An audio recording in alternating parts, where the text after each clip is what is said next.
প্রাথমিক বিষয়।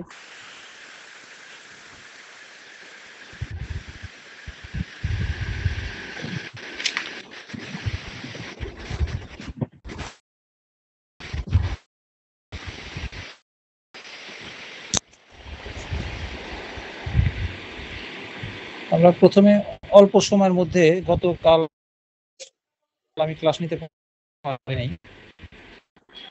প্রাথমিক বিষয়। আসসালামু আলাইকুম স্যার, ভালো এটা আছেন? গতকালের ক্লাস। জি আলহামদুলিল্লাহ ভালো আছি। গতকালের ক্লাস হিসাবে প্রাথমিক বিষয় আমরা প্রাথমিক বিষয়ের পরে দেখেন একটা প্লাস চিহ্ন দেওয়া আছে, এই প্লাসটা হবে আজকের পড়া। গত পড়া আমাকে 5-10 মিনিট পড়ে নেই। প্রথম হচ্ছে প্রাথমিক বিষয়। প্রাথমিক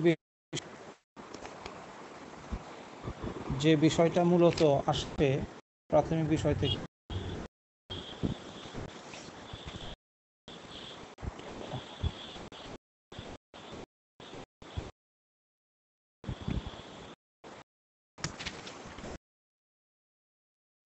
আইন পরিচিতি। আইন পরিচিতি।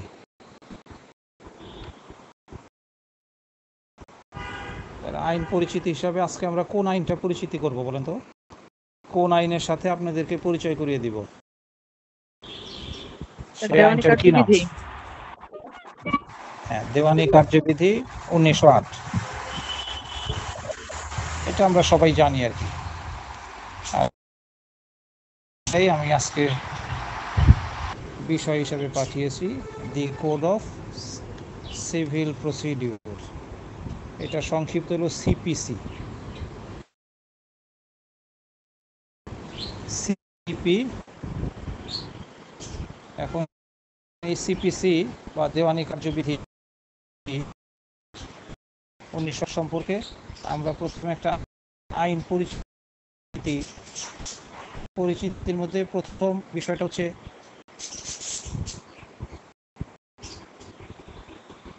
এটার ইংরেজি নাম। ইংরেজি নামটা সবাই জানেন, দি কোড অফ সিভিল প্রসিডিউর। ইংরেজি নামের পরে এই আইনটা কত নম্বর আইন?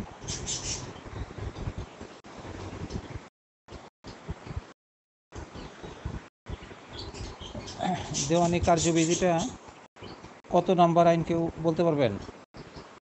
এটা 1908 সালের কত নম্বর আইন হিসেবে পরিচিত?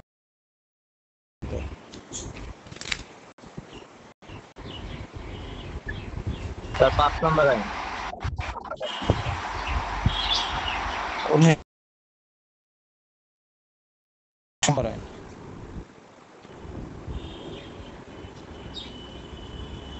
আমাদের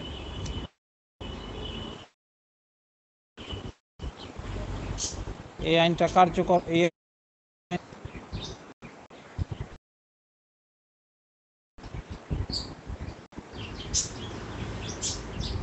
আমাদের যখন আমরা 7টা আইন পড়ব, প্রত্যেকটা আইন প্রথমে ইংরেজি নামটা শিখব, তারপর এইটার নাম্বার শিখব, নাম্বার আইন। তারপরে শিখব এই আইনটা প্রণয়নের তারিখ কত। তারপর শিখব এই আইনটা কার্যকর হয় কবে। তারপরে শিখব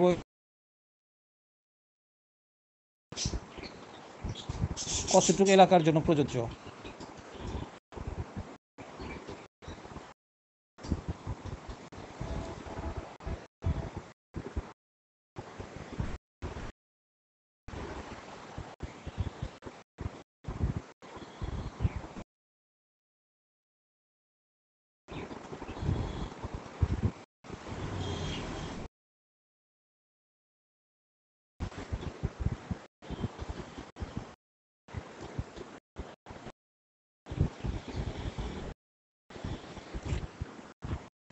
একটা কপি পাঠাচ্ছি আপনাদের, এই কপিটা সংরক্ষণ করে রাখেন।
একটা কপি এসছে কিনা দেখেন।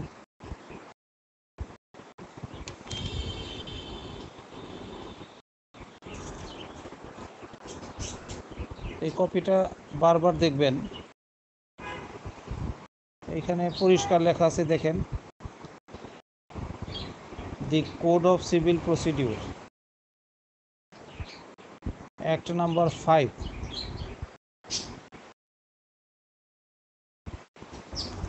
সংখ্যাটা কিন্তু সবসময় রোমান সংখ্যায় হয়। আইনের নাম্বারটা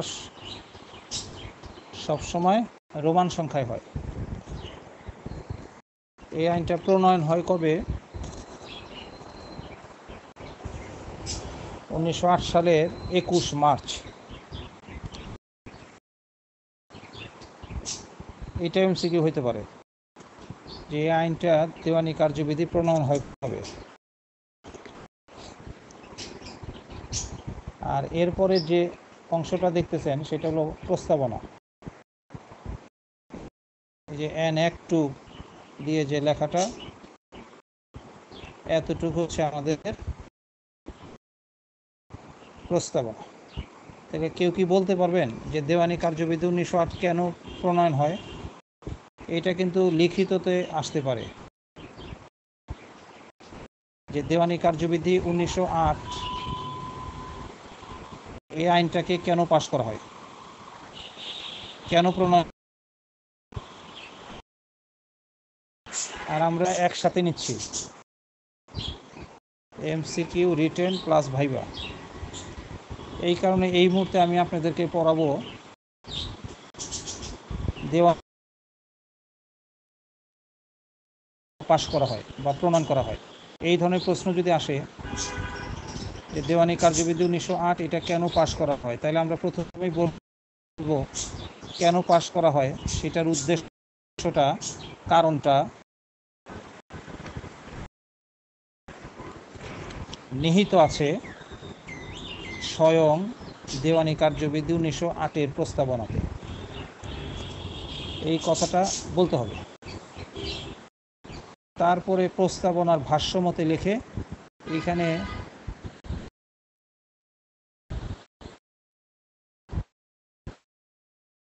যে উদ্দেশ্যের কথা বলা আছে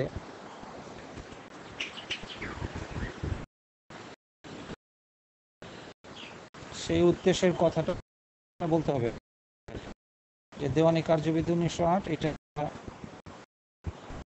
কি উদ্দেশ্য প্রণয়ন করা হয়েছে। বলেন, ইংরেজিটা পাঠিয়েছি, ইচ্ছা করে ইংরেজিটা আগে পাঠিয়েছি যে ইংলিশটা আমরা বুঝি কিনা। সবই কিন্তু ভবিষ্যতে বাংলায় পাবেন না, কিছু কিছু বইয়ের আইনের এখনো বাংলা অনুবাদ হয় নাই। তাই সেই জায়গায় তো তখন ইংরেজিটা দেখে বুঝতে হবে। থেকে একটা খাতা বানায় ফেলেন।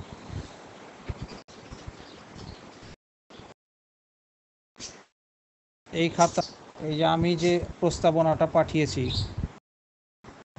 এই প্রস্তাবনার যে ইংরেজি শব্দগুলি আপনি জানেন না, যে আইনগত শব্দগুলি জানেন না, এক দুই এটার নাম দিবেন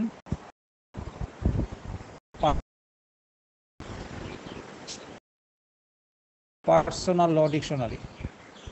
এই পার্সোনাল ল ডিকশনারি বানায় ফেলেন একটা। এইভাবে যখন যে ধারাটা পড়বেন তখন সেই ধারা থেকে যে ইংরেজিটা আপনার জানা থাকবে না সেইটার সাথে সাথে ওই পার্সোনাল ডিকশনারির মধ্যে নাম্বার দিয়ে পাশে উচ্চারণটা লিখতে পারেন যদি উচ্চারণ জানা না থাকে, আর বাংলা প্রতিশব্দটা, বাংলা অর্থটা লিখবেন আর কি।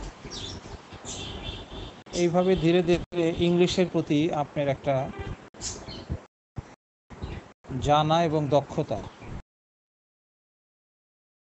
বাড়তে থাকবে। কিন্তু একদম ইংরেজি ছাড়া কিন্তু ভবিষ্যতে প্র্যাকটিস করা কঠিন হবে।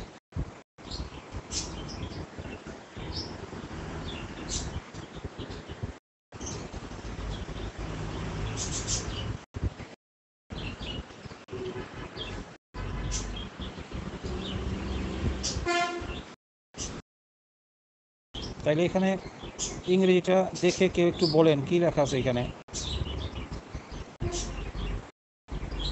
এটার বাংলা কি হবে?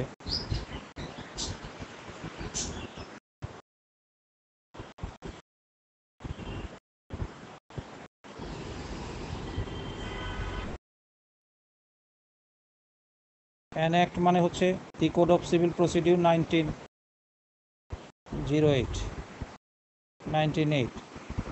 এই অ্যাক্ট টু কনসোলিডেট, এটা মানে হলো একত্রীকরণ।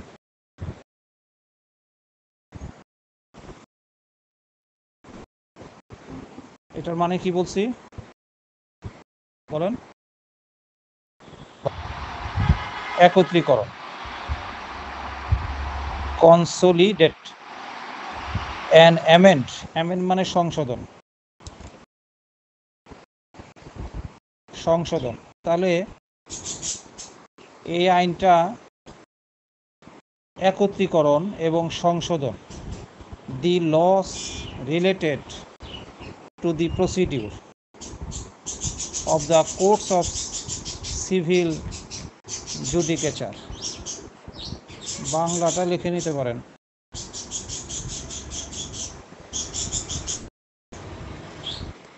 দেওয়ানি বিচারাধিকার সম্পন্ন আদালত সমূহের, দেওয়ানি এই জুডিকেচার বলছে, সিভিল জুডিকেচার, দেওয়ানি বিচারাধিকার সম্পন্ন, দেওয়ানি বিচারাধীন, বিচারাধিকার হবে বিচারাধিকার সম্পন্ন আদালত সমূহের কার্যপ্রণালী সম্পর্কিত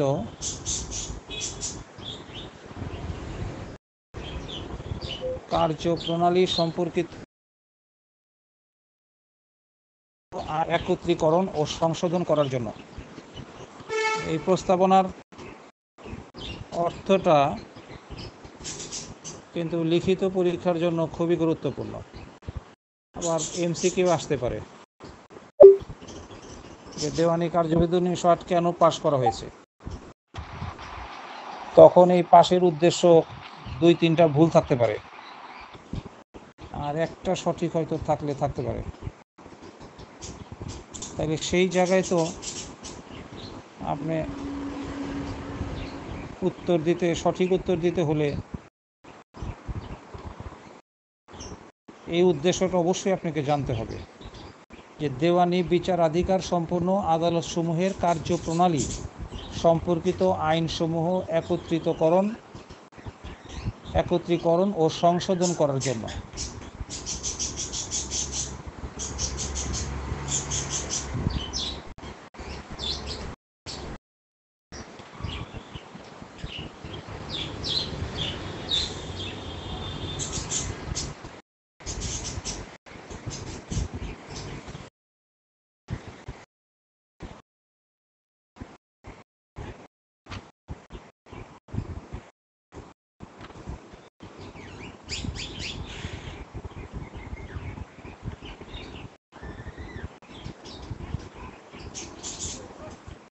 কি লিখছেন বলেন, যে কোনো একজন বলেন কি লিখছেন।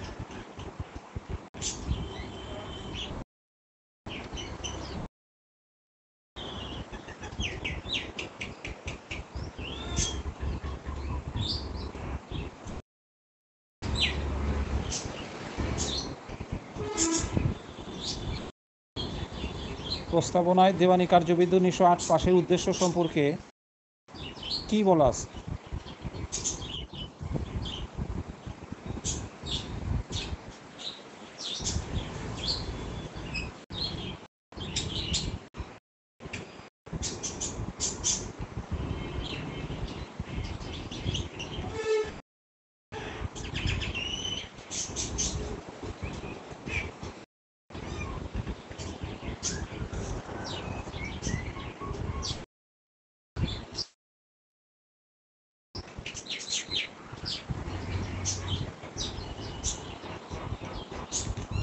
মূল গেজেট একটু কঠিন থাকতে পারে, আমি একটু সহজ করে পাঠিয়ে দিয়েছি দেখেন আপনাদের গ্রুপে।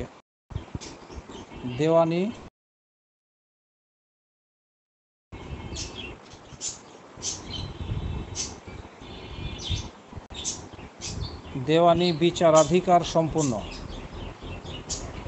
আদালত সমূহের কার্যপ্রণালী সম্পর্কিত আইনসমূহকে একত্রিতকরণ ও সংশোধন করার জন্য এই আইনটি প্রণীত হয়।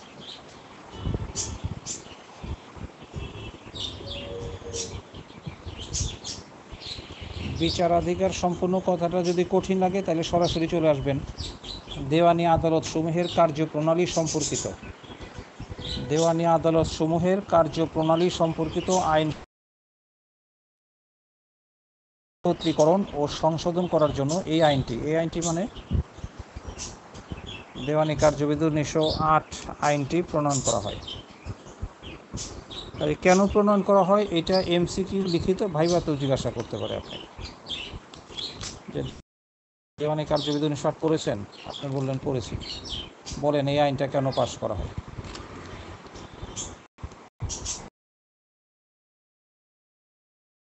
যেটা আমি ইংরেজিতে এবং সেটা বাংলা করে পাঠিয়ে দিলাম আপনাকে।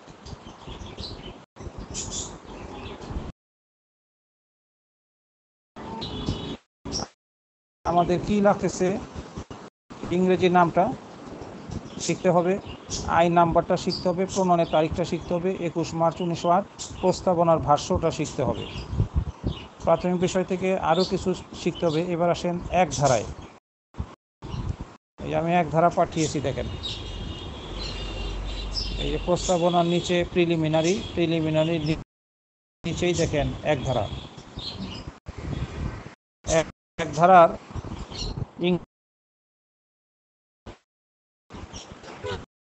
commencement and extent,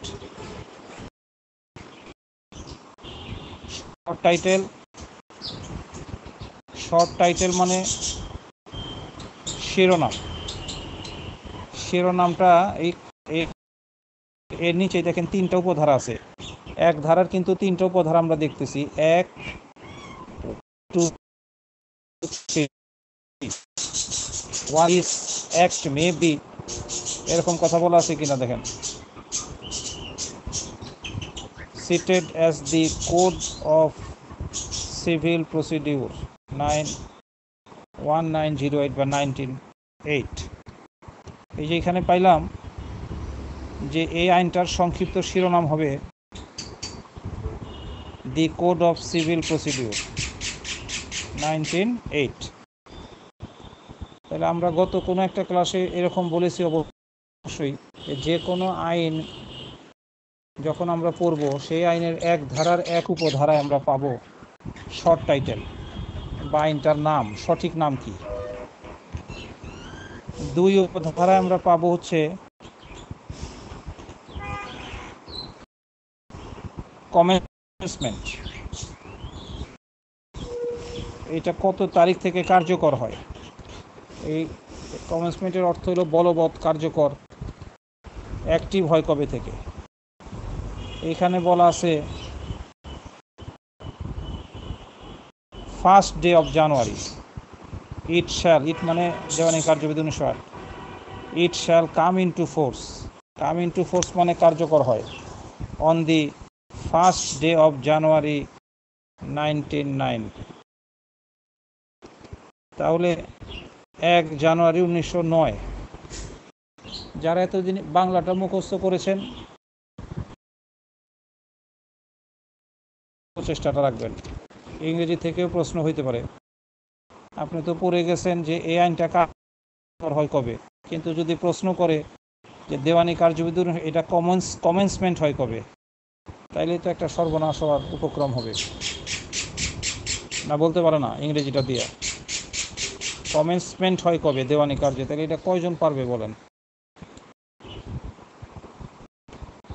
এই আইনটা কতটুকু এলাকার জন্য প্রযোজ্য এটা বললে পারবেন, কিন্তু যদি বলে এটার এক্সটেন্ট কতটুকু,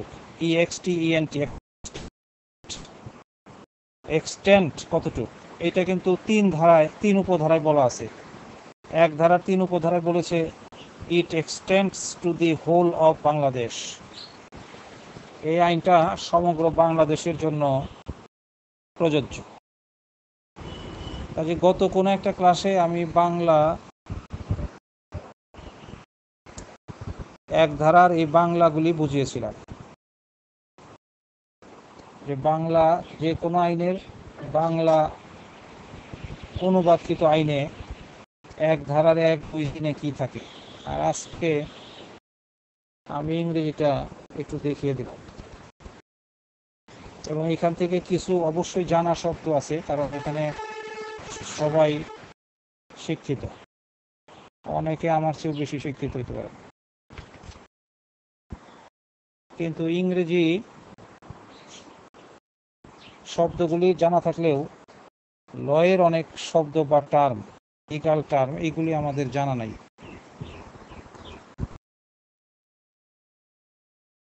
একটা প্রত্যয় নিয়ে নেন যে আজকে থেকে যতদিন বাঁচবেন ততদিন প্রতিদিন অন্তত পক্ষে দুটো করে আইনের ইংরেজি শব্দ শিখবেন।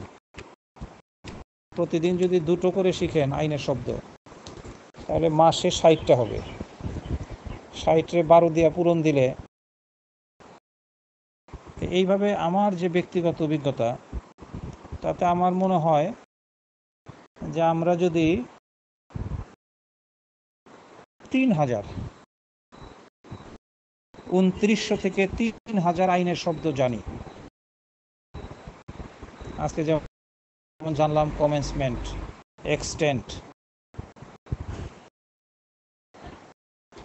এরকম 3000। যেমন বিভিন্ন চুক্তিপত্র হয়, বাড়িওয়ালা ভাড়াটিয়ার মধ্যে চুক্তিপত্র হয়, পার্টনারশিপ চুক্তি হয়, এরকম 4-5টা চুক্তিনামা কিনে নেবেন। পাওয়ার অফ অ্যাটর্নি চুক্তি হয়, যে একজনের জমি আর একজন ডেভেলপ করবে, সেই জায়গায় একটা ডিড অফ এগ্রিমেন্ট হয়। অর্থাৎ আইনজীবীদের যে সমস্ত এগ্রিমেন্টগুলি লাগে, সেই 5-7টা এগ্রিমেন্ট একদিন জোগাড় করবেন, না পাইলে আমার কাছ থেকে নেবেন। নিয়ে কি করবেন, একটা মার্কার পেন নেবেন। এগুলি যে শব্দগুলি আপনি জানেন না, এই শব্দগুলি ওই চুক্তিপত্র থেকে মার্ক করবেন। তাইলে দেখা গেল আপনি এখানে 200 ওয়ার্ড পাইলেন। 200-300 ওয়ার্ড চুক্তি আইনে পাইলেই মোটামুটিভাবে ঘুরে ফিরে দেখবেন সব ধরনের চুক্তিপত্রে ওই শব্দগুলি আসতেছে। আর নাহলে সবসময় তো আপনি দেখা গেল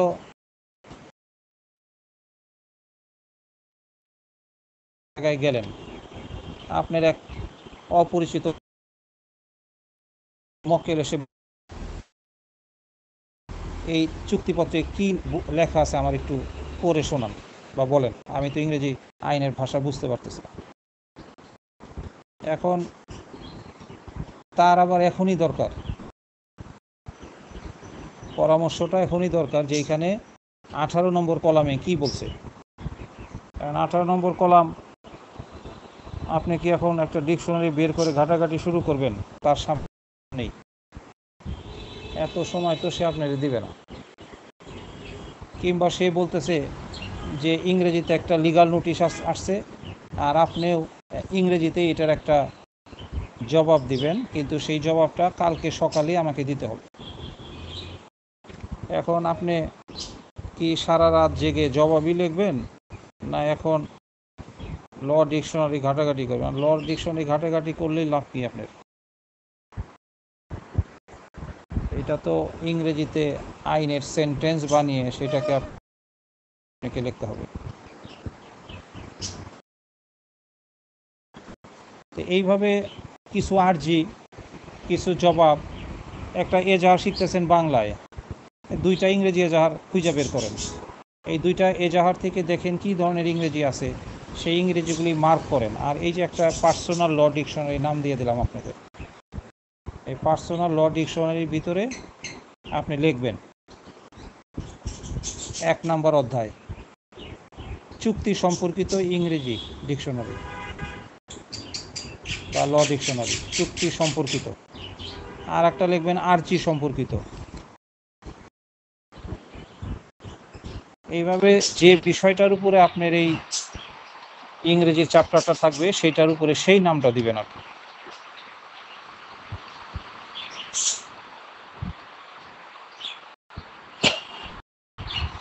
তাহলে এইভাবে ধীরে ধীরে ইংরেজি শব্দ ভান্ডার, ভোকাবুলারি, এগুলি কিন্তু আপনার ধীরে ধীরে শিখতে হবে, আর না হলে একটা বিপদ হবে। আপনি কোর্টে ইংরেজিতে কথা নাই বলেন, কিন্তু কোর্টে আপনি এক পক্ষে, আর অপর পক্ষে তিনি আবার ইংরেজিতে বক্তব্য শুরু করছে, তার সাবমিশন, সে শুনানি করতেছে ইংরেজিতে। এখন তার শুনানি শুনে তো আপনাকে রিপ্লাই দিতে হবে, তার প্রত্যুত্তরে কিছু কথা বলতে হবে। এখন যদি আপনি নিজে ইংরেজি না বুঝেন, আপনি প্রত্যুত্তরটা বাংলাই দেন, ইংরেজি দিতে পারলে তো বেটার, না পারলে বাংলাই দেন, কিন্তু বাংলায় দিতে গেলেও তো ইংরেজিতে সে কি বলতে চায়, কি বলেছে, সেটা আপনাকে বুঝতে হবে, আর না হলে প্র্যাকটিসের একটা অংশ অকেজ থেকে যাবে। এইটা ভবিষ্যতে একটা ক্ষতির কারণ হয়ে দাঁড়াবে। আর যে সমস্ত আইনজীবীরা ইংরেজি ভালো পারে, বিশেষ করে ঢাকা ইউনিভার্সিটি থেকে যদি কোনো ছাত্র পাশ করে লতে, সেই ঢাকা ইউনিভার্সিটি ল ডিপার্টমেন্টের ছাত্র যদি অ্যাডভোকেট হয়, তাহলে সে ইংলিশ পারবে না, তখন কিন্তু সে ইংরেজিতেই বেশি কথা বলবে, ইংরেজি বাক্য পুরাটাই বলবে, নাইলে ইংরেজি শব্দ, কথায় কথায় ইংরেজি শব্দের উচ্চারণ করবে। এখন তো আপনার জন্য একটা মুশকিল হবে। পাশ করানো তো একটা সাইড, একটা, কিন্তু সাথে সাথে ছাত্র ছাত্রীদেরকে ভবিষ্যতের জন্য তৈরি করে দেওয়া, পড়ার বাইরে অতিরিক্ত কি পড়বে, কি পড়লে সে পূর্ণাঙ্গ হবে, এই বিষয়ে মাঝে মাঝে কথাবার্তা বলা। এই কারণে ল ডিকশনারি তৈরি করতে কে কে প্রস্তুত আছেন বলেন?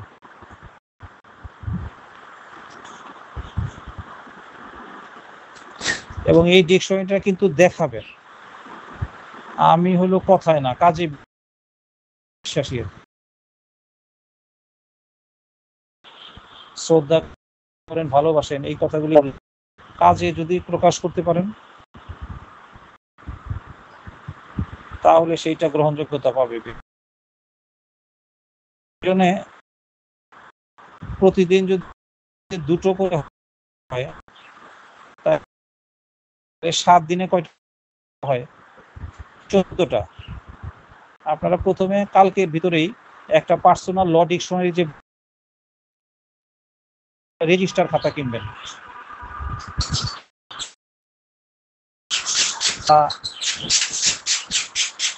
পল্টন, নয়া পল্টনের সামনে পুরান ডায়েরি কিনতে পাওয়া যায় অল্প পয়সায়। এরকম একটা ডায়েরি কিনবেন, তবে বেটার হলো ফ্রেশ ডায়েরি বাদ দিয়ে একটা রেজিস্টার খাতা কেনা।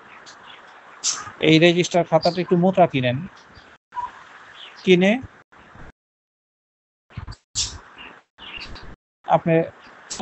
আপনি একটা কাজ করেন, সেটা হলো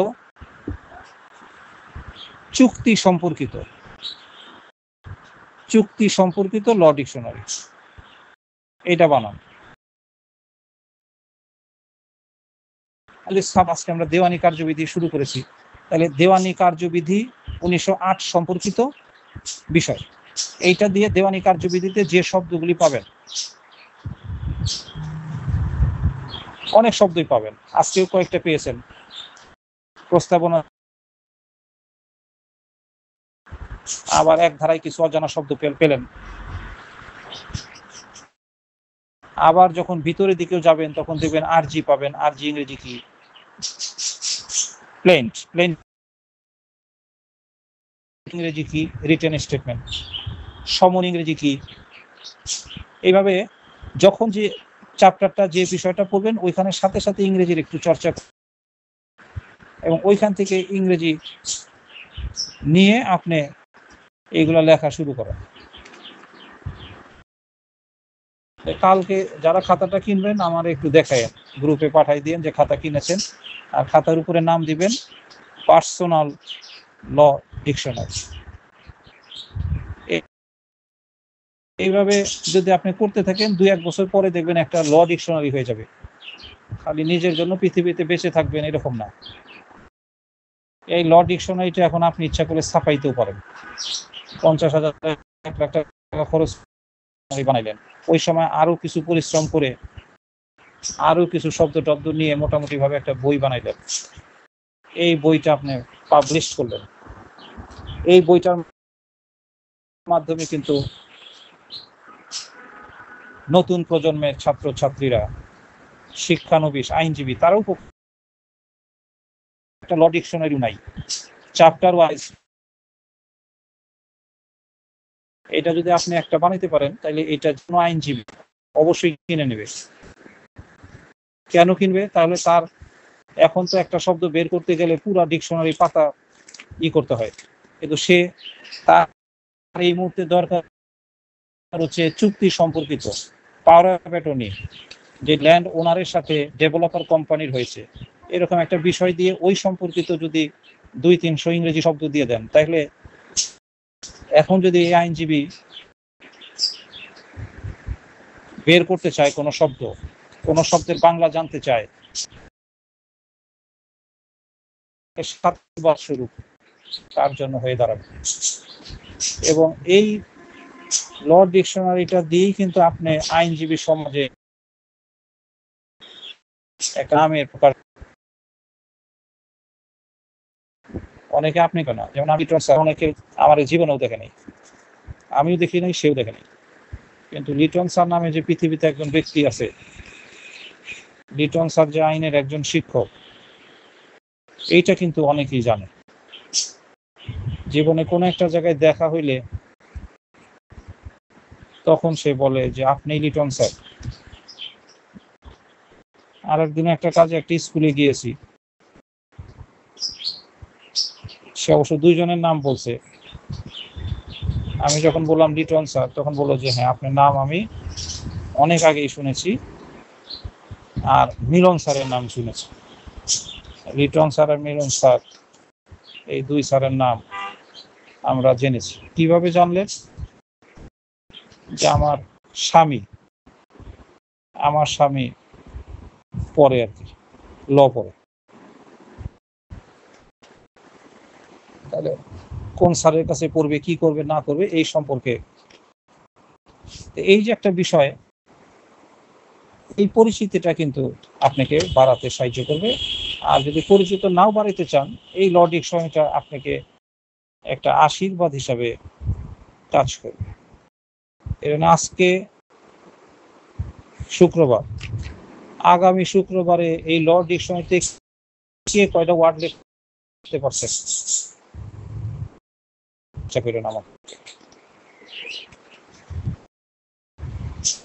তাহলে আমি অনুপ্রাণিত হব।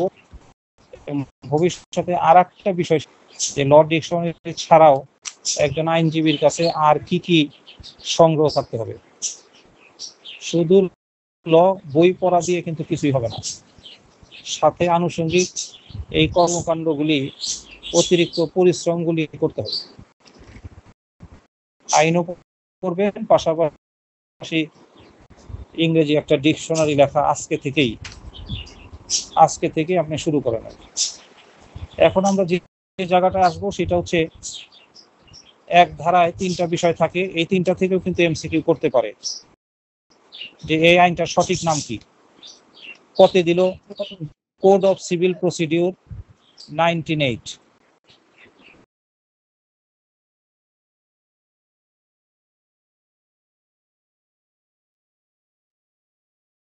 কি ডি সারাটার মধ্যে বৃত্ত ভরাট করবে না ডি সহটার মধ্যে বৃত্ত ভরাট করবে? বলেন, দি কোড অফ সিভিল প্রসিডিউর না শুধু কোড অফ সিভিল প্রসিডিউর?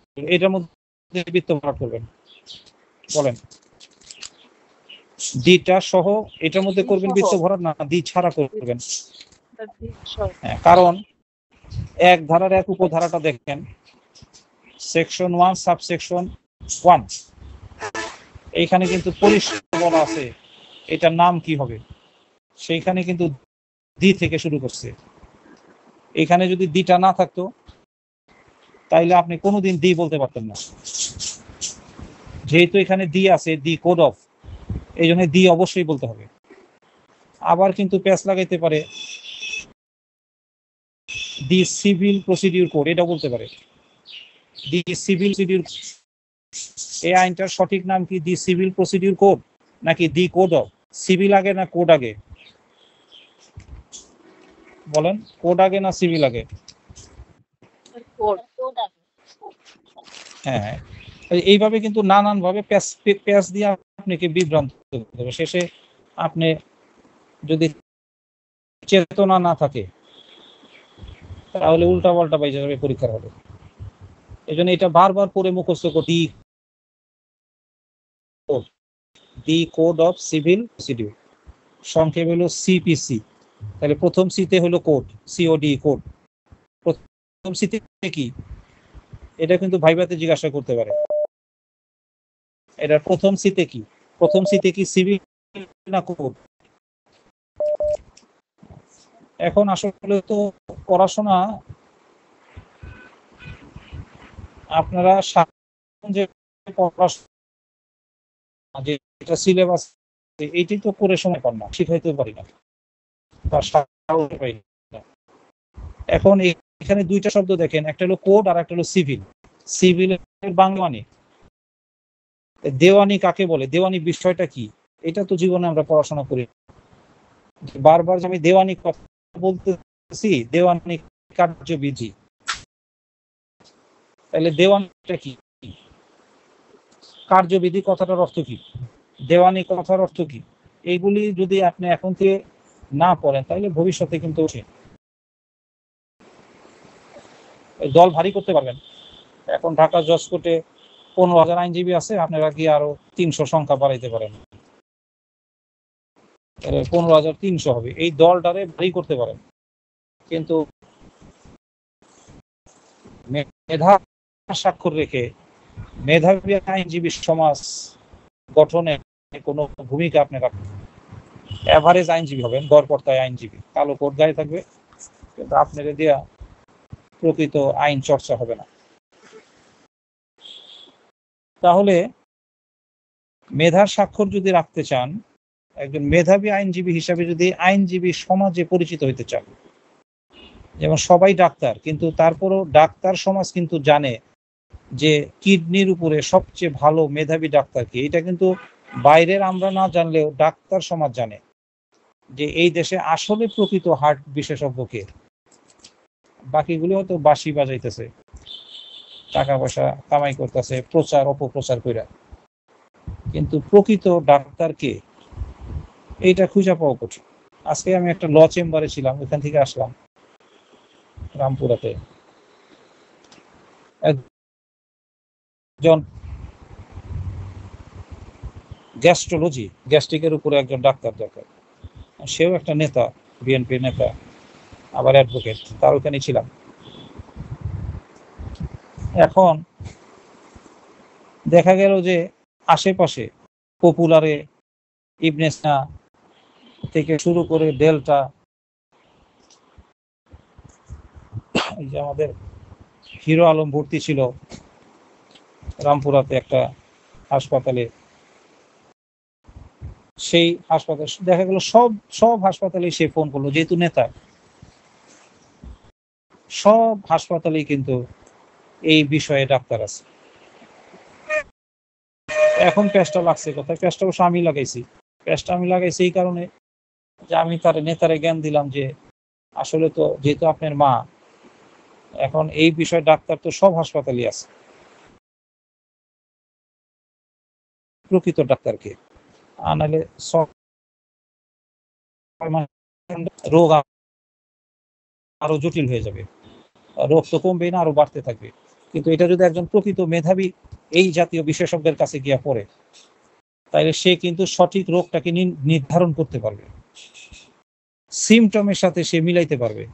দেখা গেল যে রিপোর্ট ভুল আসছে, সে বুঝতে পারবে, কারণ সে তো রোগীর রোগ বর্ণনাটা নিয়েছে মৌখিকভাবে, কিন্তু রিপোর্ট আসছে আর এক রকম। প্যাথোলজি তো রিপোর্টে ভুল হয়, তখন কিন্তু সে নিজে এটা নিয়ে আবার একটু চিন্তায় করবে, তখন সে আরো 2-1টা টেস্ট দিবে। কিন্তু একটা সাধারণ অমেধাবী ডাক্তার করুক না কেন, আর এই সমস্ত বড় বড় ডিগ্রি আসলে মেধাবীরা আনতে পারে না, কারণ গরিবের ছেলে ঢাকা মেডিকেলের মেধাবী ছাত্র ছিল, তার পক্ষে কিন্তু ইংল্যান্ডে গিয়া FCPS FRCS করে আসা সম্ভব না। সে প্রচন্ড মেধাবী, তখন সে কি করবে, এই দেশে প্র্যাকটিস শুরু করতে করতে তার যে অভিজ্ঞতা হবে। আর ধনীর একটা ছেলে প্রাইভেট ইউনিভার্সিটি থেকে পাশ করছে, ঢাকা মেডিকেলের ছাত্র না, প্রায় টাকা আছে, এই টাকা দিয়ে সে লন্ডন যাবে, আমেরিকা যাবে, গিয়া একটা বড় ডিগ্রি নিয়ে আইসা বাস পপুলারে বসে যাবে, ল্যাবে বসবে, ক্ষমতাও আছে, বাবা বসাই দিবে।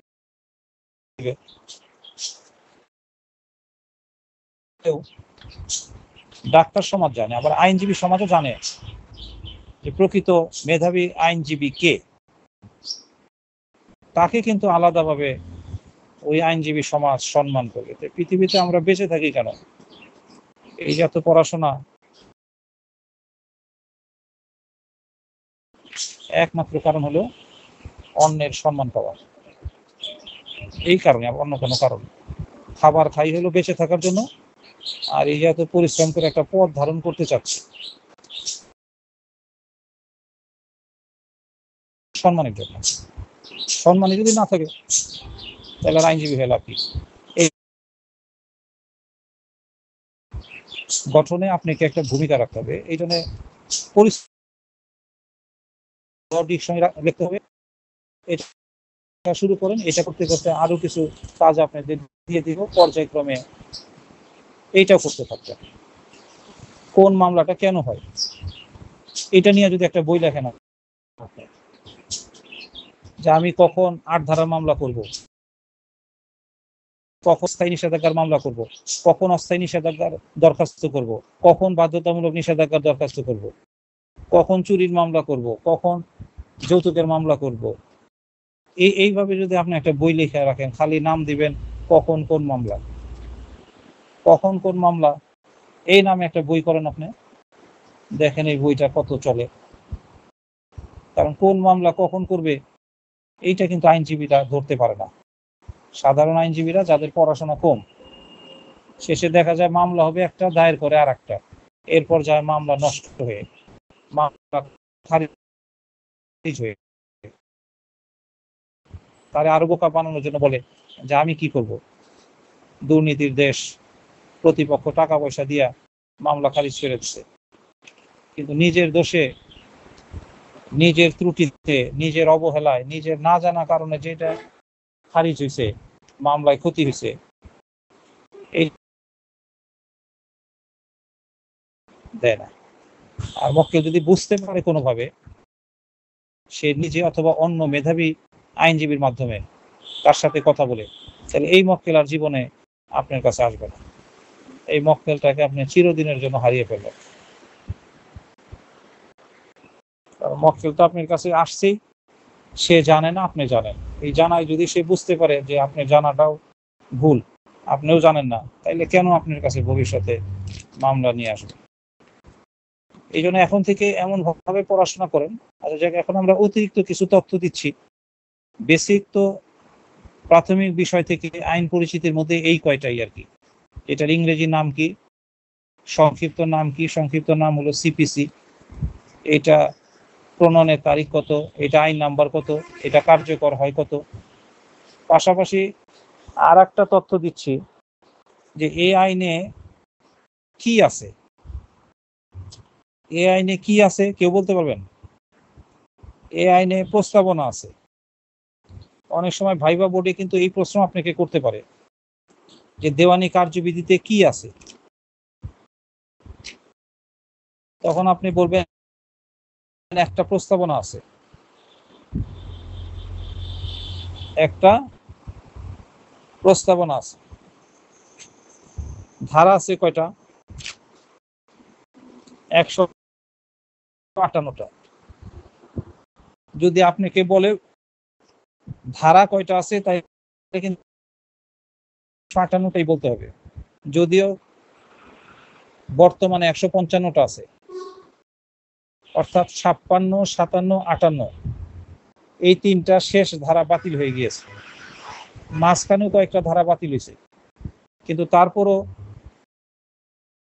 155 পর্যন্ত মাঝখানেরও কয়েকটা ধারা বাতিল হয়ে গেছে, কিন্তু লাস্ট ধারা টিকে আছে 155। আর 156, 157, 158 বাতিল হয়ে গিয়েছে। এই জন্য এখানে কিন্তু 3 ধরনের প্রশ্ন করতে পারে, যে এই আইনে মোট ধারা কয়টা, তখন বলবেন 158টা। মোট ধারার সংজ্ঞা কি? মোট ধারা বলতে কি বোঝায়? মোট ধারা বলতে কি বোঝায় বলেন?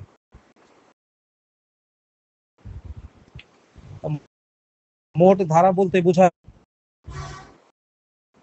বর্তমানে কয়টা ধারা, বাতিলকৃত কয়টা ধারা, সংশোধিত ধারা কয়টা, তারপরে সন্নিবেশিত ধারা কয়টা। এই শব্দগুলো কিন্তু আপনাদের ব্যাখ্যা শিখতে বলছিলাম, যে সন্নিবেশন মানে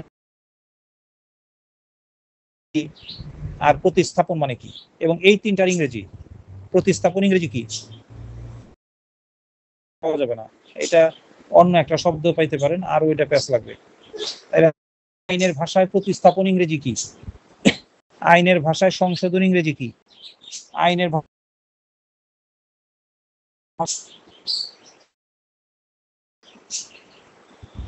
কোনো ইংরেজি না পান, তখন আমার সাহায্য নিয়ে আমি সাথে সাথে যদি 3 মিনিটস আপনার ওই শব্দটার ইংরেজি দিয়ে দিব। কারণ আমি তো আপনাদেরকে বললাম আজকে থেকে ডিকশনারি লেখেন, আর এই চেতনাটা যেহেতু আমার আছে, আমি তো ডিকশনারি লিখি ছাত্র বয়স থেকেই। যখন আমি সেন্ট্রাল ল কলেজের ছাত্র এলএলবিতে, তখন থেকে আমার মনে হয়েছে যে আমি যে চুক্তি আইন পড়তেছি, আমি যে আইন বিজ্ঞান পড়তেছি, এই আইন বিজ্ঞান থেকে কি কি শব্দ পাচ্ছি। দখল পাচ্ছি, তাহলে দখলের ইংরেজি কি? পজেশন। ওনারশিপ পাচ্ছি, মালিকানা। এরপর আমি অবহেলা পড়তেছি, পাইলাম নেগলিজেন্স। চুক্তি পড়ার সময়, মুসলিম আইনের পড়ার সময় অনেক কিছুই তো পান আপনি। দেনমোহর পাইছেন, তাহলে দেনমোহরের ইংরেজি কি? ভরণ পোষণের ইংরেজি কি? বৈধতার স্বীকৃতি, এটার ইংরেজি কি? অভিভাবকত্ব। অর্থাৎ যে শব্দটা পাবেন সেটাই আপনার ছাত্র অবস্থা থেকেই চাপ পড়বে। তাহলে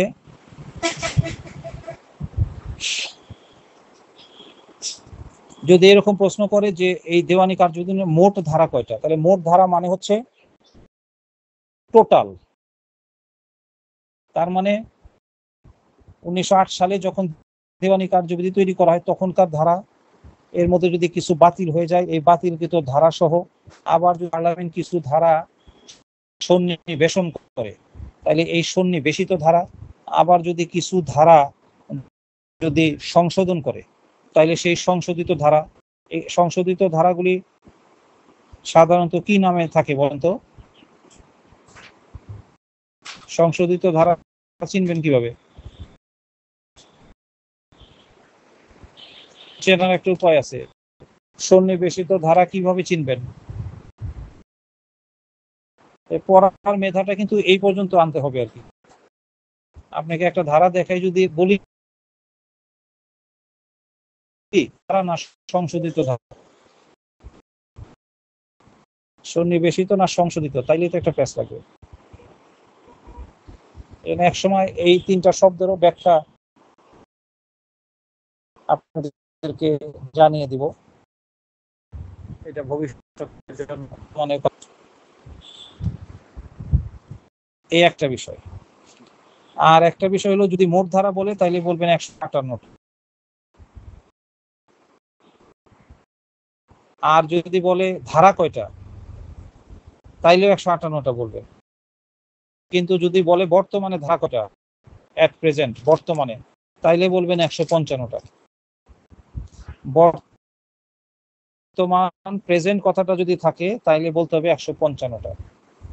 আর যদি বলে মোট ধারা বা ধারা কয়টা, মোট ধারা আর ধারা কয়টা, ধারা কয়টা এটা প্রশ্ন করলেই ধরে নেবেন আপনার কাছে জানতে চাওয়া হয়েছে। তাহলে মোট ধারা বা ধারা হচ্ছে 158টা, কিন্তু যদি বলে বর্তমানে কয়টা তাহলে বলবেন 155টা। কিন্তু যারা ভবিষ্যতে ভালো সিভিল লয়ার হতে চান তাদের কিন্তু এই ধারাগুলা বুঝে নিতে হবে। 51টা ধারা, নতুন একটা সংশোধিত বই কিনবেন, কিনে দেখবেন যে 158 পর্যন্ত কোন কোন ধারা বাতিল হয়ে গিয়েছে। যে ধারাগুলা বাতিল হয়ে গিয়েছে এইগুলি দিয়ে ভবিষ্যতে কোনো মামলায় প্র্যাকটিস আপনি প্রতিকার চাইতে পারবেন না। একটা বাতিলকৃত ধারা দিয়ে যদি প্রতিকার চান তাহলে কোর্ট আপনাকে অসম্মান করবে।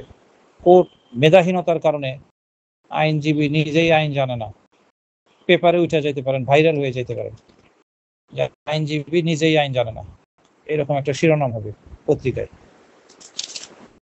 তাহলে কোন ধারাগুলি বাতিল হয়ে গিয়েছে, এগুলো যে ইনঅ্যাক্টিভ হয়ে গিয়েছে, এগুলো কোনো কার্যকারিতা নাই, এটা না জেনে তো প্র্যাকটিস করা যাবে না। পাশাপাশি কোন ধারাটা সংশোধিত হয়েছে সেটাও জানতে হবে। দেখা গেলো আপনি আগের আইনের ধারা দিয়ে প্র্যাকটিস শুরু করছেন, কিন্তু ওই আইনটা যে চেঞ্জ হয়ে গিয়েছে, পরিবর্তন হয়ে গিয়েছে, সংশোধন হয়ে গিয়েছে, এই খবর আপনার নাই। দেখা গেলো আগের ধারায় ছিল কোর্ট ফি দিতে হবে 200 টাকা, আর এখন নতুন সংশোধিত আইনে বলছে 500 টাকা। তাইলে আপনি দিবেন কোনটা বলেন তো, 200 না 500? আগে ছিল এই আবেদনটা করতে হবে, যেমন একটা সংশোধনী আমি বলি, এই 2025 সালে একটা সংশোধনী হয়েছে। এখন আগে কিন্তু আমরা প্রত্যেকটা আর্জিতে আমরা সত্যপাঠ দিতাম, ভেরিফিকেশন। কিন্তু এই নতুন দেওয়ানি কার্যবিধি সংশোধনীতে কিন্তু বলছে যে আজকে থেকে সত্যপাঠ দিলে হবে না, আজকে থেকে প্রত্যেকটা আর্জিতে এফিডেভিট দিতে হবে, হলফনামা দিতে হবে। সত্যপাঠ কোনটা? সত্যপাঠ হলো ছোট বক্তব্য, যে আমি আর্জিতে যা লিখেছি আমার জানা মতে সেটা সত্য। এই ছোট, এই একটা বাক্যে এই কথাটুকু, যে আমি যা বলেছি আমার জানা মতে তা সত্য, শুধু এই কথাটুকুকে বলা হয় সত্যপাঠ, ভেরিফিকেশন। কিন্তু এফিডেভিট বা দিয়ে আমি এক্স, পিতা ওয়াই, মাতা জেড, ঠিকানা, জাতীয়তা, ধর্ম, বয়স, জাতীয় পরিচয়পত্র নাম্বার, এইভাবে ডিটেলস বলে এখন আপনি বলবেন আমি যা বলেছি তা সত্য। অর্থাৎ ওই ভেরিফিকেশন বা সত্য পাঠের ওই কথাটুকুই নাম, ঠিকানা, পরিচয়, অ্যাড্রেস, এবং হলফ করে বলতেছি যে আমি হলফ করে বলছি যে আমার জানা মতে তা সত্য। এখন সত্য পাঠ আর হলফনামার মধ্যে মেইন আইনগত বিষয়টা কি, যে হলফ করে যদি আপনি মিথ্যা বলেন, হলফ করে মিথ্যা বললে আমাদের দণ্ডবিধির 191 ধারায় মিথ্যা সাক্ষ্য দেওয়ার সংজ্ঞা আছে, আর 193 ধারায় মিথ্যা সাক্ষ্য দেওয়ার পানিশমেন্ট আছে। সত্যপাঠ, আমি যা বলছি সত্য, এই কথাগুলো সত্যপাঠ। এই সত্যপাঠ যদি আপনি মিথ্যা বলেন, পরে দেখা গেল যে সত্য, পরে পাওয়া গেল মিথ্যা, এটার জন্য কিন্তু আপনাকে মিথ্যা সাক্ষ্য দেওয়ার অপরাধে দোষী সাব্যস্ত করা যাবে না, করবে না। কিন্তু হলফনামায় যদি আপনি মিথ্যা বলেন, আমি হলফ করে বলছি যে, এইটা হলফ করে বলছেন, আর একজনকে হয়রানি করার জন্য মামলা করেছেন, হয়রানি করার জন্য আপনি কি করছেন, মামলা করছেন, একটা জমির দখলে আছেন, এই দখলটা যাতে আরো দীর্ঘমেয়াদী থাকতে পারেন এই জন্য আপনি নিজে জানেন যে আমি অবৈধ দখলদার, কিন্তু এরপরে আপনি একটা জাল দলিল পত্র বানায় একটা মামলা করে দিচ্ছেন, কারণ মামলা যতদিন চলবে ততদিন তো আপনি দখলে থাকবেন। এখন কিন্তু নতুন আইনে, নতুন সংশোধনীর মাধ্যমে বলা হইলো, এতদিন তো আরজিতে সত্যপাঠ ছিল, এই জন্য সত্যের পাশাপাশি অনেক মিথ্যা দেওয়ানি মামলা দায়ের হয়েছে, কারণ তারা জানতো সত্যপাঠ বলে 100 মিথ্যা কথা বললেও আমার কিছু হবে না। কিন্তু এই যে সংশোধনী হইল দেওয়ানি কার্যবিধি, যে আজকে থেকে আরজির সত্যপাঠ দিলে চলবে না, হলফ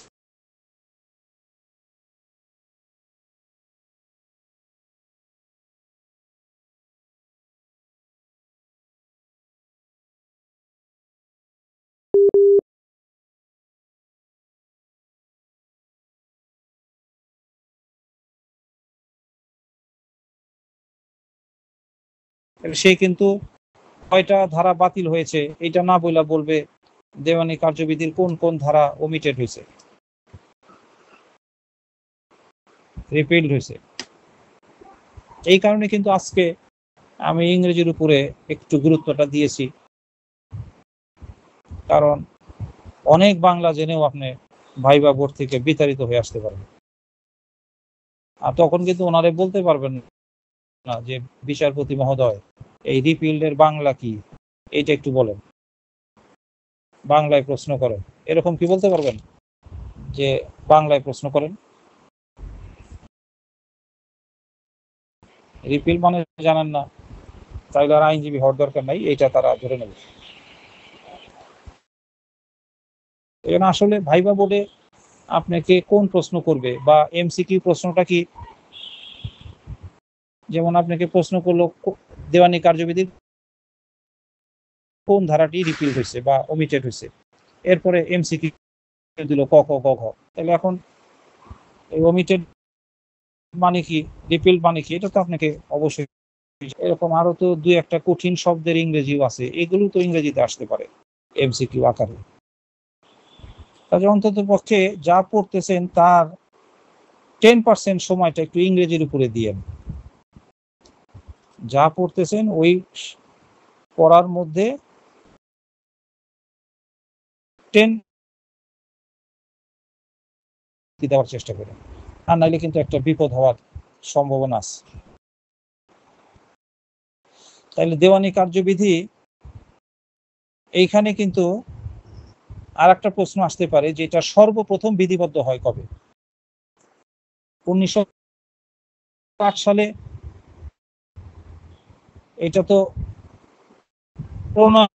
আমরা জানি আমাদের দেশে সর্বপ্রথম দেওয়ানি কার্যবিধি বিধিবদ্ধ হয় 1859 সালে, 1859। কাজে আপাতত দেওয়ানি কার্যবিধি 1908-এর আজকের যে আইন পরিচিতি, প্রাথমিক বিষয় মানে আইন পরিচিতি, এই আইন পরিচিতি চ্যাপ্টারে অন্তত পক্ষে 3টা সাল মুখস্থ রাখবেন। সালে কি হয়েছিল, একটা আমি বলেছি 1859, এই সালটা মনে রাখবেন। 1859 হলো ভারত উপমহাদেশে সর্বপ্রথম দেওয়ানি কার্যবিধিটা প্রণীত হয়। এরপর মনে রাখবেন 1908-এ বর্তমান দেওয়ানি কার্যবিধি যেটা আমরা পড়ি আমাদের পাঠ্যসূচিভুক্ত, সেই দেওয়ানি কার্যবিধি প্রণয়ন হয়। আর একটা সাল মনে রাখতে হবে 1909।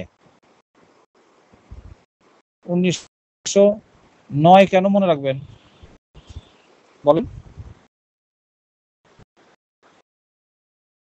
কারণ এই যে আমি এক ধারাটা পড়িয়েছি, short title commencement and extent, এখানে দুই উপধারায় বলা it shall come into force on the first day of January 1909, অর্থাৎ 1909 সালের 1 জানুয়ারি এই আইনটা কার্যকর হয়, বলবৎ হয়।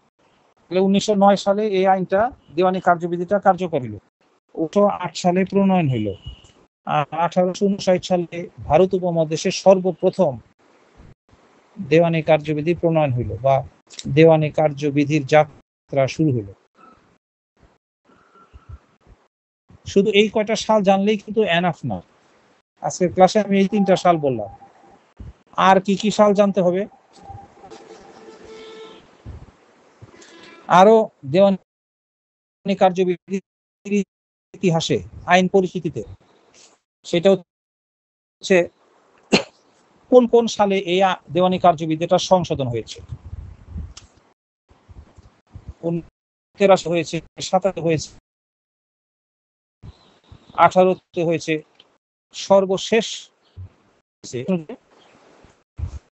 যে দেওয়ানি কার্যবিধি 1908 সর্বশেষ কত সালে? কিন্তু আজকে আইন পরিচিতি দেওয়ানি কার্যবিধি বা প্রাথমিক বিষয়, যখন যে চ্যাপ্টারটা পড়বেন এর শুরু থেকে শেষ পর্যন্ত কেন্দ্রিক প্রশ্ন আপনাকে পড়তে হবে।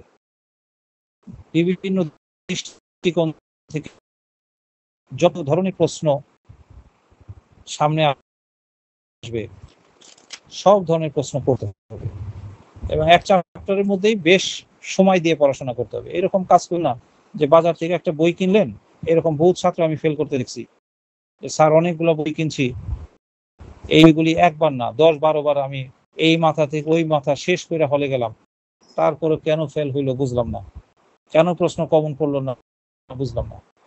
না বুঝার এখানে কিছুই নাই, কারণ আপনি প্রত্যেকটা অধ্যায় ধরি মাছ নাচুই পানি এরকম ভাবে পড়ে গেছেন। প্রত্যেকটা অধ্যায় থেকে কিছু প্রশ্ন পড়ছেন, কিছু প্রশ্ন বাদ দিছেন। এই কাজ করলে হবে না। যে অধ্যায়টা পড়বেন সেটাকে বলা হবে এ টু জেড পড়া, এ টু জেড। এখানে এ পড়লেন, বি পড়লেন, সি পড়লেন, মাঝখানে এম এন ও পি এই চারটা পড়লেন না। এখন দুর্ভাগ্য থাকলে যে এগুলি পড়েন নাই ওইগুলির মধ্যেই আসবে। আমার বক্তব্যটা হচ্ছে এ টু জেড পড়তে হবে, এ টু জেড। আপনি যদি একটা এমসিকিউ বই লেখেন তাহলে ওই বইটার নাম দিবেন MCQ advocateship MCQ A to Z.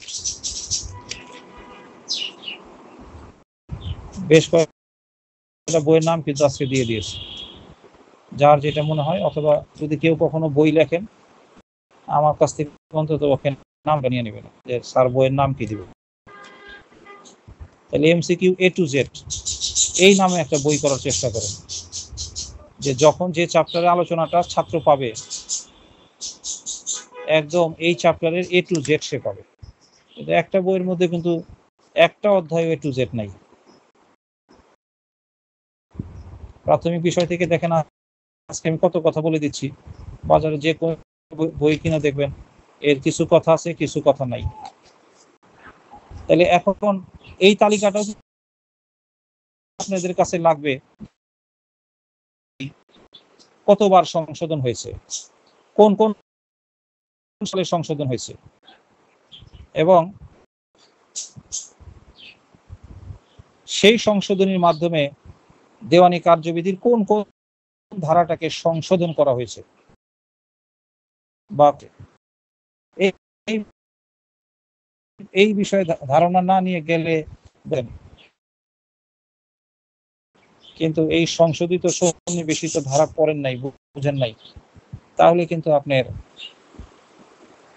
প্রশ্ন কিছু কমন পড়বে কিছু কমন পড়বে না,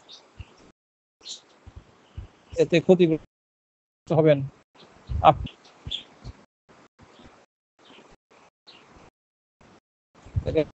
এখন একটা প্রশ্ন দিয়ে অন্য একটা চ্যাপ্টারে যাব। দেওয়ানি কার্যবিধি সর্বশেষ সংশোধন হয় কবে বলেন তো?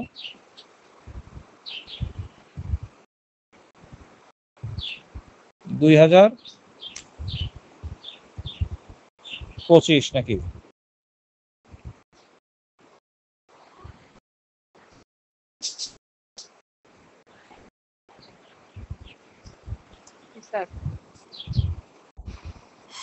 এখন কত সাল?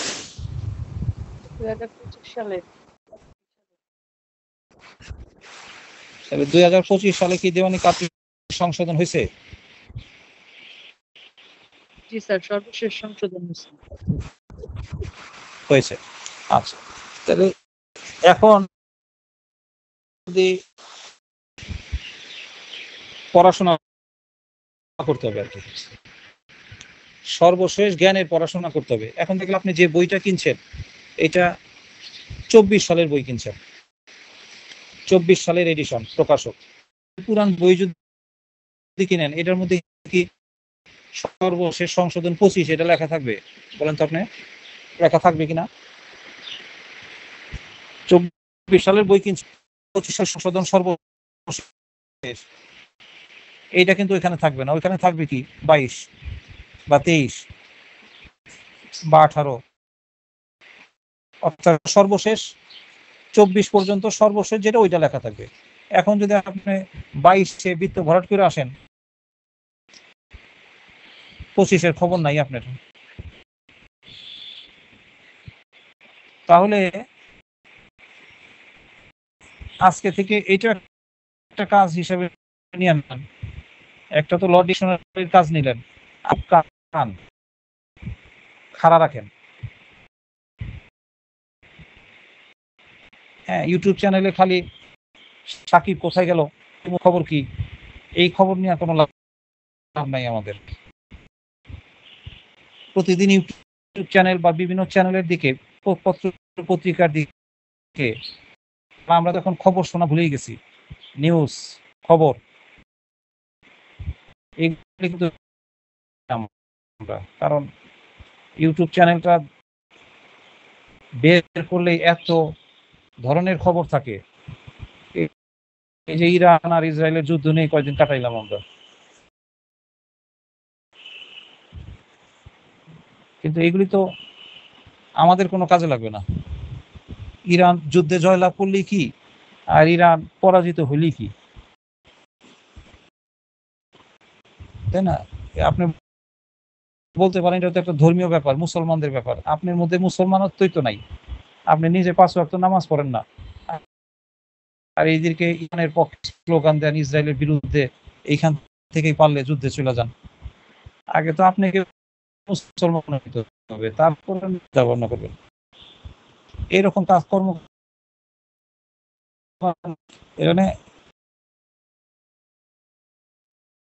এইগুলি দেখি না, কিন্তু আপনি প্রতিদিন চোখ রাখেন যে নতুন কোন আইনটা সরকার করতেছে। এখন কি কেউ আমারে যে সরকার, এই বর্তমান সরকার প্রক্রিয়া চলতেছে, এখন সরকার কোন আইনটা করতে চাচ্ছে, কোন আইনটা নিয়ে এখন আলোচনা হইতেছে?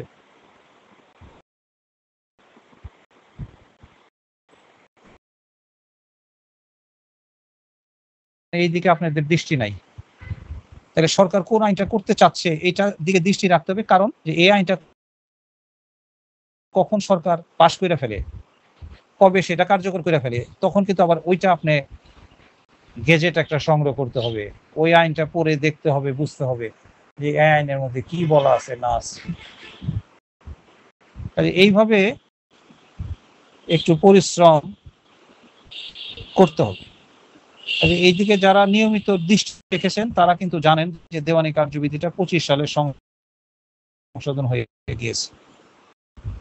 এখন যেহেতু আপনারা এই বছর অথবা সামনের বছর 26 সালে পরীক্ষা দিবেন, না হলে সামনের দিবেন, তাহলে এই জায়গায় 25 সালে সংশোধনী থেকে প্রশ্ন আসতে পারে না পারে। তাহলে 25 সালে এই সংশোধনীটা কালেক্ট করতে হবে না হবে না? দেওয়ানি কার্যবিধি যে পুরান বইগুলো আগে কিনেছেন ওইগুলো তো থাকবেই বাসায়, তার সাথে সাথে একটা সংশোধনী কিনতে হবে। এই সংশোধনীটা কিনে ওই দেওয়ানি কার্যবিধি বইটা যে এখানে সাজিয়ে রাখবেন শোকেসের বুক সেলফে, এই দেওয়ানি কার্যবিধির পাশেই এই 25 সালের সংশোধনীটা রাখতে হবে। অন্য জায়গায় রাখলে আবার খুঁজে পাইতে সমস্যা হবে। একটা সিরিয়াল দেয়া বই থাকবে আর কি। তাহলে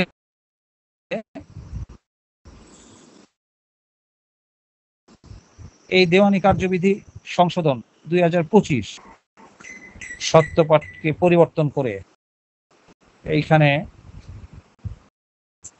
হলফনামা, এটা ছাড়াও আর কি কি পরিবর্তন সংশোধন হয়েছে,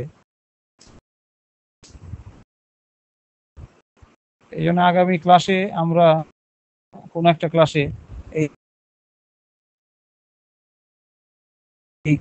এখন পর্যন্ত কতবার এটা সংশোধন হয়েছে এই সালগুলা দিব, এবং ওই সালগুলোর মধ্যে কোন কোন ধারাগুলি পরীক্ষার জন্য ইম্পর্টেন্ট, কোন কোন সংশোধিত ধারাগুলা পরীক্ষা করে দিব, এইটা আবার আপনাদের খুঁজে পেতে কষ্ট হবে, কারণ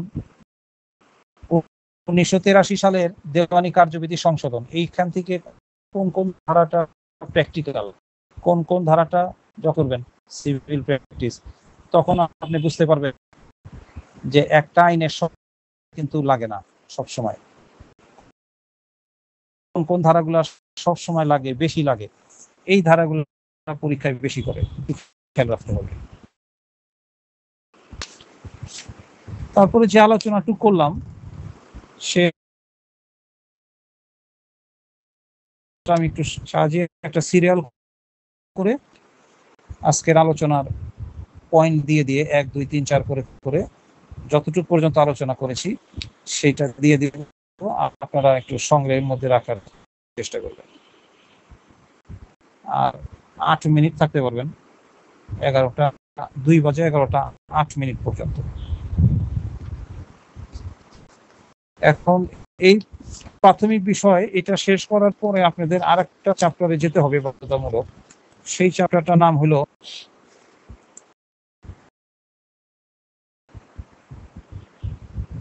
প্লাস পড়া আর কি। আজকে এখন প্রাথমিক বিষয়, এরপর একটা প্লাস দেওয়া আছে, দেখেন প্লাসটা যতটুকু পারি আমি একটু 8 মিনিটে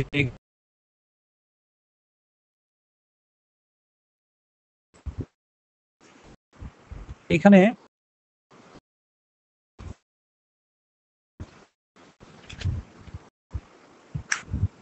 দেওয়ানি কার্যবিধি 1908-এর 2 ধারায়,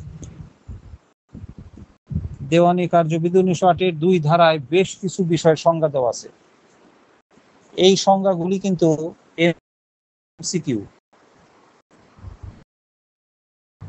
সংজ্ঞাগুলা ভালো করে বুঝতে হবে, পড়তে হবে, কারণ সংজ্ঞা থেকে সংজ্ঞার বিশ্লেষণ ধর্মী এমসিকিউ। আগে বলেছি, আবার স্মরণ করে দিচ্ছি, এমসিকিউ পরীক্ষায় 2 ধরনের প্রশ্ন আসতে পারে, একটা হচ্ছে ধারা ভিত্তিক আর একটা হচ্ছে ধারার বিশ্লেষণাত্মক। ধারাটাকে বিশ্লেষণ করে যা প্রশ্ন পাওয়া যায়, এই ধারাটাকে যদি আটার মেশিনের মতন একটা আইনের মেশিনে দিয়ে দেওয়া হয়, তাইলে ভাঙাইলে যা প্রশ্ন বের হবে এগুলাকে বলা হচ্ছে ধারার বিশ্লেষণ ভিত্তিক। তো প্রতিযোগিতা বেশি, দিন দিন ছাত্র সংখ্যা বেড়েছে, ডিগ্রি 2 ধারা 2 উপধারায়, এটা সব ছাত্ররাই পারবে। এই জন্য আছে এইগুলি এখন আর খুব একটা প্রশ্ন করে না, এখন বেশি প্রশ্ন করে এই যে 2 ধারার 2 উপধারায় যে ডিগ্রির সংজ্ঞাটা আছে, এই সংজ্ঞাটা যদি আমরা পড়ি এখান থেকে অনেক এমসিকিউ বের হবে।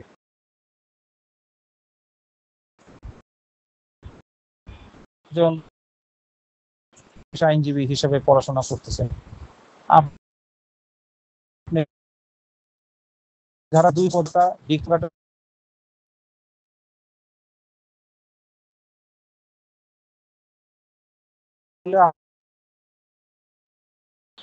থেকে বিচারপতি, প্রধান বিচারপতি, তাইলে সে আমি পারবো 20টা, সে আরো পারবে 5টা 25টা বের করে ফেলতে পারে। তাহলে এরকম ভাবে 2 ধারায় বেশ কিছু সংজ্ঞা আছে। 2 ধারায় কয়টা সংজ্ঞা আছে কেউ বলতে পারবেন?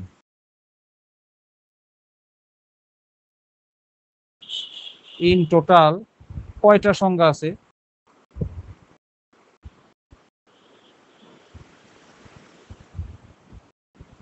20টা সংজ্ঞা আছে। শারমিন আক্তার বলেন, দেওয়ানি কার্যবিধি 1908-এর 2 ধারায় কয়টা বিষয়ের সংজ্ঞা আছে?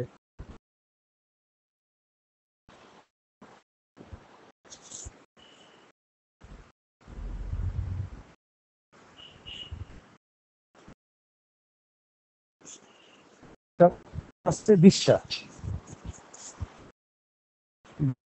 20টা এরকম তাড়াহুড়া করার চেষ্টা করেন না।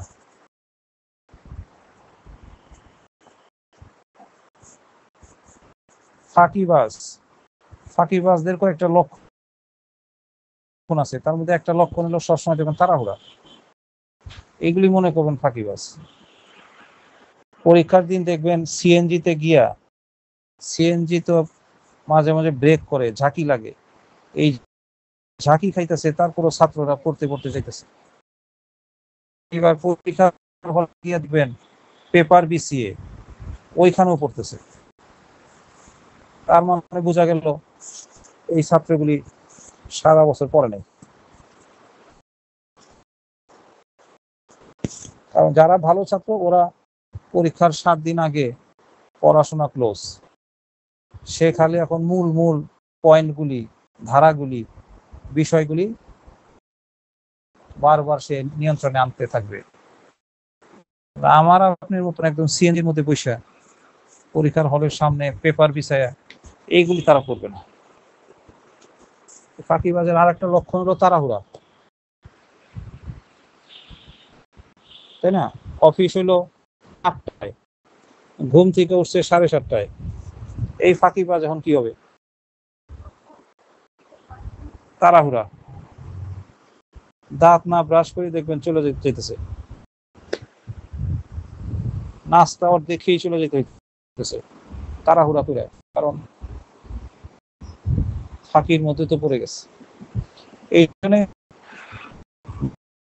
দুই ধারায় 20টা সংজ্ঞা আছে, আর 20টা সংজ্ঞা থেকে কমপক্ষে 10টা সংজ্ঞা মোস্ট ইম্পর্টেন্ট।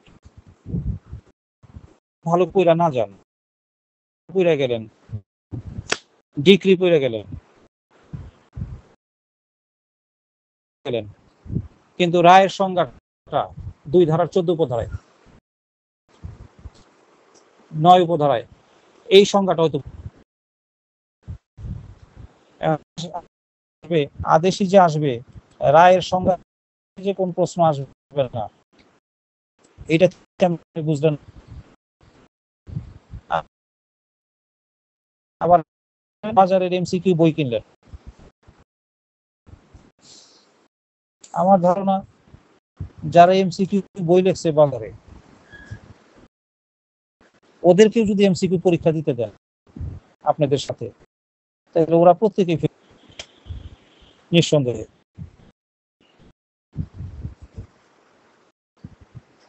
কারণ তাদের এই বইটা পুরোটা পড়ে গেলেও কাজ হবে না, 30টা কম করতে পারে সর্বোচ্চ। কাজে ডিগ্রি চ্যাপ্টার থেকে, সরি এই 2 ধারা থেকে 20টা সংজ্ঞা আছে।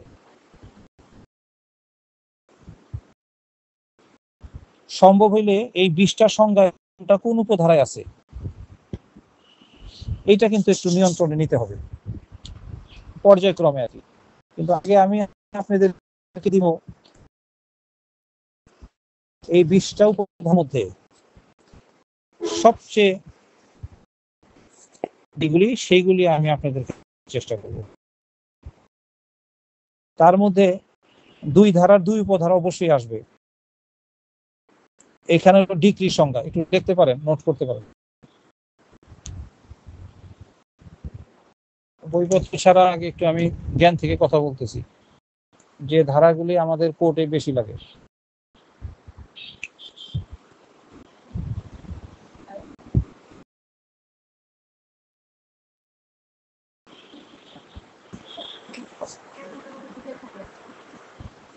দুই ধারা 2 উপধারা হচ্ছে ডিগ্রি সংজ্ঞা। এখন 2 ধারায় ডিগ্রির সংজ্ঞা আছে, শুধু এইটা জানলেই না,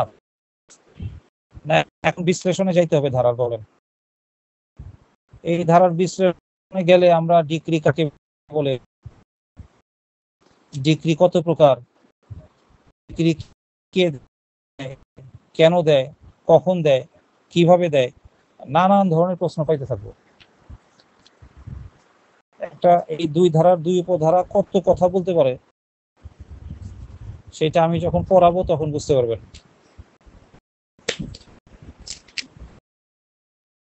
গভীরে গিয়ে 2 ধারা গিয়েও কিন্তু আপনাকে পড়া করতে হবে, কারণ কোন প্রশ্ন বাদ দিয়ে কোন প্রশ্ন আসবে এটা কেউ জানে না।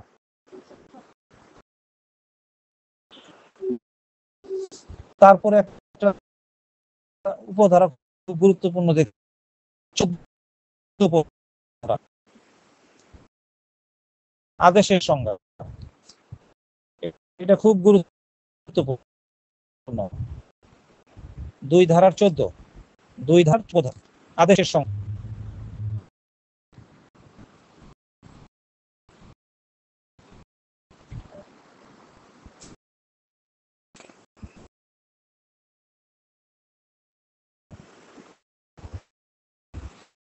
রায়ের কত বলেন 2 ধারা।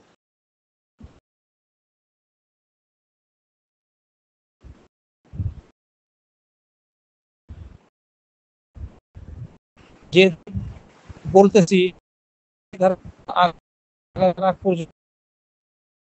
এই সংজ্ঞা